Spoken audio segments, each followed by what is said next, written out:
एक मामला था पिंकी लिंडा और बागा तिर्की का, जो कि झारखंड हाई कोर्ट में और फैमिली कोर्ट में, रांची के फैमिली कोर्ट में उसको लड़ा गया। उस मामले में जो मुख्य चीज था, जो इशू था उस पे, वो था छूटा-छूटी का, तलाक का। ये पिंकी लिंडा और बाघा और तिर्की। बागा तिर्की का केस। बागा तिर्की, अ, अच्छा ठीक बागा है। तिर्की, जी। तो उसमें आप देखिए, चूंकि जो बागा तिर्की है, जो प्लेंटिफ है, जो वादी है इस केस में, ये दोनों हस्बैंड और वाइफ हैं। और ये किसी झारखंड के किसी एक जगह पे नौकरी करते थे। वो नौकरी करने के दरमियान पिंकी लिंडा जो और बागा तिर्की, चूंकि ये दोनों उरांव समुदाय से थे और दोनों के जो विवाह जो संपन्न हुए थे, वो इनके रीति रिवाज यानी सरना रीति रिवाज से हुआ था। अब नौकरी के दरमियान पिंकी लिंडा का किसी दूसरे व्यक्ति से, इसमें जो एक है वो करमाली का नाम आता है, वो भी हालांकि शेड्यूल्ड ट्राइब है, लेकिन दूसरे समुदाय से है, उनके साथ उनकी एक अवैध रिलेशनशिप होती है, अडल्ट्री की रिलेशनशिप होती है। तो जब ये बागा तिर्की को पता चलता है, तो वो कहता है कि चूंकि आप अडल्टरस रिलेशन में हैं, अवैध विवाह रिलेशन में हैं, और ये एक तलाक का हिंदू मैरिज में तो ग्राउंड है डिवोर्स का, तो उसी ग्राउंड पे बागा तिर्की अपने पंचायत में जाता है और कहता है कि मुझे छूटा-छूटी दीजिए।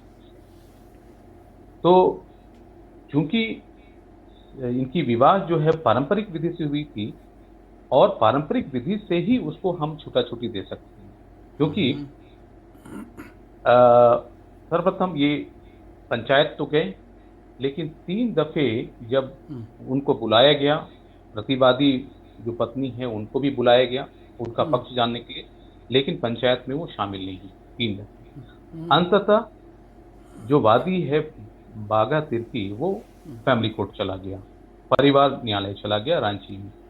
परिवार न्यायालय ने कहा कि चूंकि ये उरांव समुदाय, आदिवासी समुदाय है, और इनकी जो शादी हुई है वो इनके पारंपरिक रीति रिवाज से हुई है, और हमारे पास कोई क्षेत्राधिकार नहीं बनता, क्योंकि ये तो पर्सनल लॉ है इनका, हमारे पास कोई डॉक्यूमेंट्री प्रूफ नहीं है। अब मामला फिर से पंचायत को रेफर होता है, लेकिन अंततः वही होता है कि बात नहीं बनती है और छूटा-छूटी नहीं मिलती है, तो अंततः वादी जो है वो हाई कोर्ट की शरण में चला जाता है, अपील में, झारखंड हाई कोर्ट में।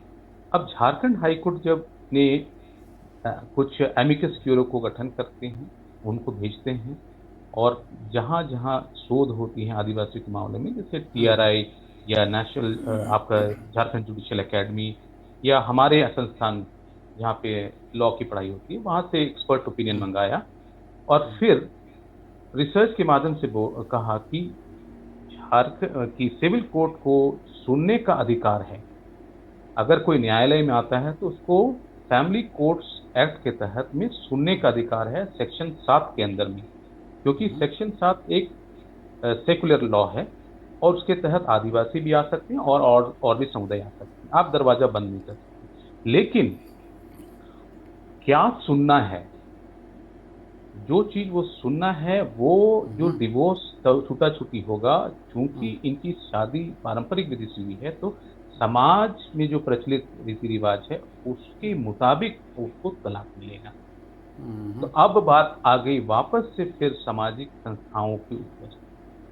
हालाँकि कोर्ट ने कहा कि एडजुडिकेटरी ज्यूरिसडिक्शन है, आपको सुनने का अधिकार है, लेकिन क्या सुनना है? वो सुनना है जो आपको समाज बताएगा, क्योंकि इनकी सारी चीज़ सामाजिक परंपराओं से संचालित है।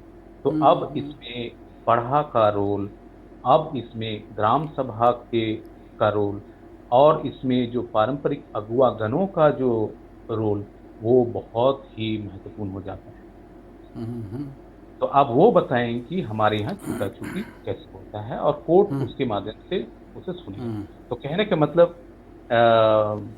अ अगर वो रेफ़र होके भी आता है, तो भी हमारे संस्थाओं के माध्यम से ही वो छूटा-छूती होगी। लेकिन अनफॉर्च्युनेटली इस केस में ये देखा गया कि चूँकि अभाव था, अभाव है कि हम इसको कोर्ट में कैसे प्रूव करें।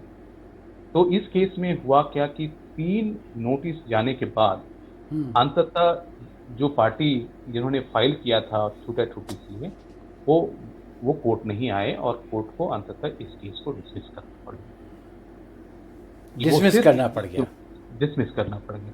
वो सिर्फ इसलिए क्योंकि समाज में ये जागरूकता नहीं थी कि कैसे इसको हम प्रमाणित करें। हाँ, तो तो ये इस तो तरह अपने से आप में हम्म इस तरह से सामाजिक जो व्यवस्था है उसकी रोल बहुत अहम है। हम्म। तो मामला तो अभी भी अटका होगा, वो बागा तिर्की वाला मामला जी, निष्पादन कैसे हुआ?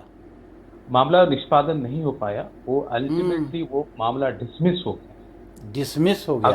अगर क्योंकि अगर वो कोर्ट में आते तो साथ में ये प्रमाण के साथ आते कि हमारे समाज में छूटा-छूटी का व्यवस्था हम्म इस तरह से है। होता है, वो बताने के लिए। लेकिन चूंकि हम्म वो नहीं आए 3 रिमाइंडर के बाद, तो अंततः हम्म कोर्ट को उसको डिसमिस करना पड़ गया।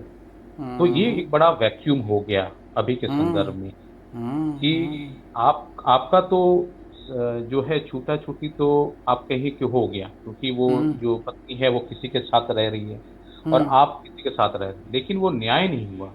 तो एक न्याय नहीं हुआ। प्रेसिडेंट बनना था, वो प्रेसिडेंट हम्म नहीं बन पाया। वो एक प्रेसिडेंट पूरे समाज पे लागू होता और जो भी छूटा-छूटी की परंपरा है, वो हम्म कोर्ट के हम्म माध्यम से उसमें डॉक्यूमेंट हो जाती है। इस तरह से एक तरह हम्म से स्वीकृति मिल जाती है, लेकिन वो नहीं हो हम्म। पाया। तो ये लैकुना है, हमें लगता तो है। जी, जी। ये बहुत बड़ी त्रुटि है ये, कि इसमें कैसे और आगे आप इसको हम लोग कंक्लूड करें अगर, कि आगे इस पर क्या क्या किया जाना चाहिए कि हम इसको बहुत सरल बना सकें, जैसा कि त्वरित न्याय की बात जब आती है या कॉम्प्लिकेशन फ्री न्याय की बात हो, तो हम ये जो इस तरह का बागा तिर्की वाला मसला जब आया है, तो इस तरह के मसलों को हम कैसे और सहज बना सकें, इस पर आप क्या कहेंगे?